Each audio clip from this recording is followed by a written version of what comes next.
Дълго търсих по чуждите пътища някой да ми каже кой съм аз. Събирах одобрение в шепите си, а губех собствения си глас. Бягах от страховете си тихо, криех се зад хиляди лица, докато живота не прошепна: върни се обратно у дома. И пътят започва отвътре, не с битки и тежки слова, с една малка крачка към себе си, със смелост да бъда това.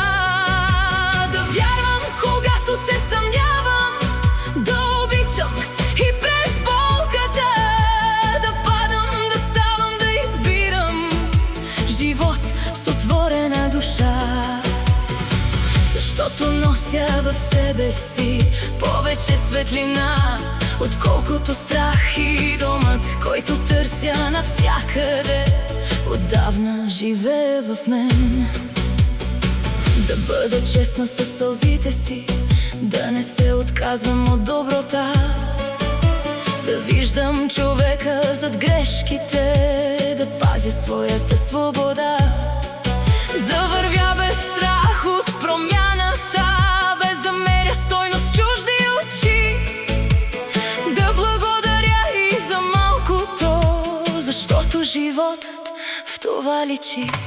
И пътят започва отвътре, не с битки и тежки слова, с една малка крачка към себе си, със смелост да бъда това.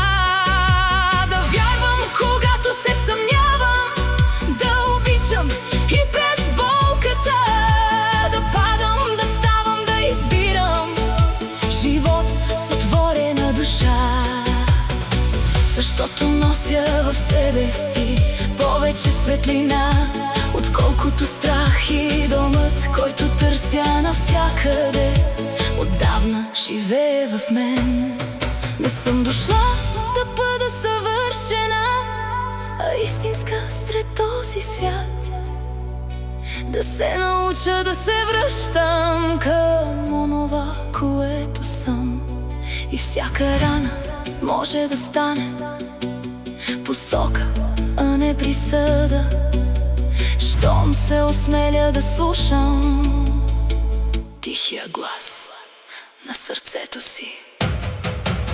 И пътят продължава вътре, през всеки изгрев и мрак, с доверие, обич и смирение превръщам страха в знак. Да бъда опора за себе си, да бъда човечност и дом, защото най-смисленият живот не е да стигна далеч, а да се връщам към себе си с отворено сърце.